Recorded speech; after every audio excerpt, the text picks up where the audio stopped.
घेवडा आणि हिरव्या वाटाण्याची मिक्स भाजी आणि त्याचबरोबर दुसरी भाजी असणारे वेगवेगळ्या भाज्या मिक्स करून केलेली ही भाजी. त्याच्यामध्ये आपण नेहमीच्या मसाल्यांचा वापर केलेला नाही आहे.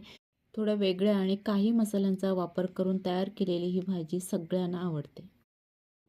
पहिल्यांदा आधी घेवड्याची भाजी बनवणार आहे. हे मी स्वच्छ धुवून घेतलेत आणि हे घेवड्याची भाजी जास्त करून मी हातानेच तोडते. कारण आणि ते साईडचं जे शिरा असतात त्या काढून टाकायच्या, म्हणजे भाजी चरचरीत नाही लागत. तर अशी हाताने तोडून पूर्ण घेते आणि त्याचबरोबर ह्या भाजीबरोबर हे हिरवे वाटाणे आहेत तेही घेणार आहे. फोडणीपुरतं तेल घ्यायचं, जिरं, टोमॅटो, कांदा,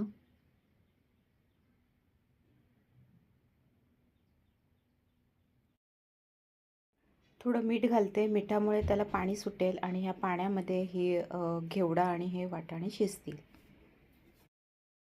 तेलाचा वापर कमी केला आहे म्हणून थोडंसं मी पाण्याचा वापर केलेला आहे. झाकण उचलायचं, थोडं परतायचं. आता इथे मी पावभाजी मसाला घालते, गरम मसाला, धणेपूड, हळद, लाल मिरची पावडर आणि हे शेंगदाण्याचं कूट. सर्व मसाल्यांमध्ये भाजी परतून घ्यायची, पुन्हा झाकण ठेवायचे. हे जे वाटाणे आहेत ना, ते आपले हिरव्या वाटाण्यातले असतात ना, तेच आहे. ते फक्त एक दिवस मी ऊन दिलेला आणि ते मी फ्रीजमध्ये ठेवून दिले. तरी ते मला रात्रभर भिजत ठेवावे लागले आणि त्यानंतर ते फुगले, पण ते शिजणार लवकर. तर भाजी आपली इथे तयार झाली आहे.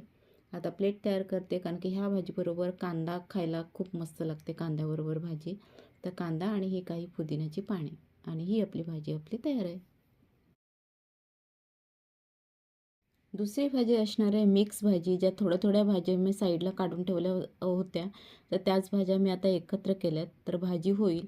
आणि एखाद्या वेळी समजा आपल्याला कमी पडत असेल तर त्याच्यामध्ये एक आपले घ्यायचे कांदे आणि ही मिक्स भाजी करायची. खूप छान लागते. पण त्याच्यामध्ये दररोजचे मसाले न वापरता थोडे वेगळे मसाले आपण वापरायचे. तर ह्या भाज्या एकदम बारीक न काटता आपल्याला थोडे जाडच ठेवायचे आहेत. तर ह्या पद्धतीने सगळे जे मका वगैरे सगळे घेतलं आहे ते सगळे मी कट करून घेते भाज्या. ज्यांना ना भाज्या खायला लावायचं असेल ना, त्यांच्यासाठी ही खूप मस्त भाजी आहे. कारण की आपण ह्याच्यामध्ये नेहमीचे मसाले नाही वापरत.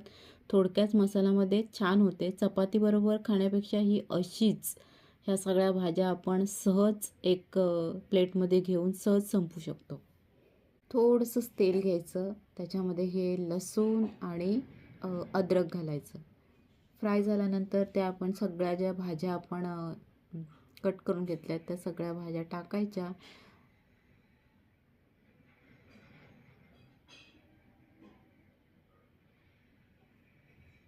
थोडं परतून घ्यायचं. त्यानंतर भाज्या शिजण्यासाठी आपलं नेहमीचं मीठ घालायचं थोडंसं. मग त्या मिठामध्ये थोडं झाकण ठेवून भाज्या शिजवायच्या. आता हा जो बटाटा आहे तो मागून टाकते, कारण की मी तो उकडून घेतलेला होता. हे चिली फ्लेक्स आहे, त्याच्यामुळे तिखटपणा येईल. काळी मिरी पूड घालते आणि खरी चव ह्या भाजीला असते हा मी टाकते ना ऑरिगॅनो, त्याच्यामुळे ह्या भाजीला टेस्ट येते, खूप मस्त लागते. लगेच मसाला टाकल्यानंतर फक्त 2-3 मिनटं ही भाजी शिजवून घ्यायची आणि वरती घालायची कोथिंबीर, कारण की भाजी आपली तयार झालेली आहे. ही भाजी चपातीबरोबर खायची काही गरज नाही. खायची असेल तर खाऊ शकता, पण नुसती प्लेट भरून भाजी खायची असेल, एखाद्याची इच्छा असेल भाज्या वाढवायच्या जेवणामध्ये आणि त्याचं खाणं होत नसेल, तर अशा प्रकारे ही भाजी बनवायची आणि भाज्या खाण्याचं प्रमाण त्यांचं वाढवायचं.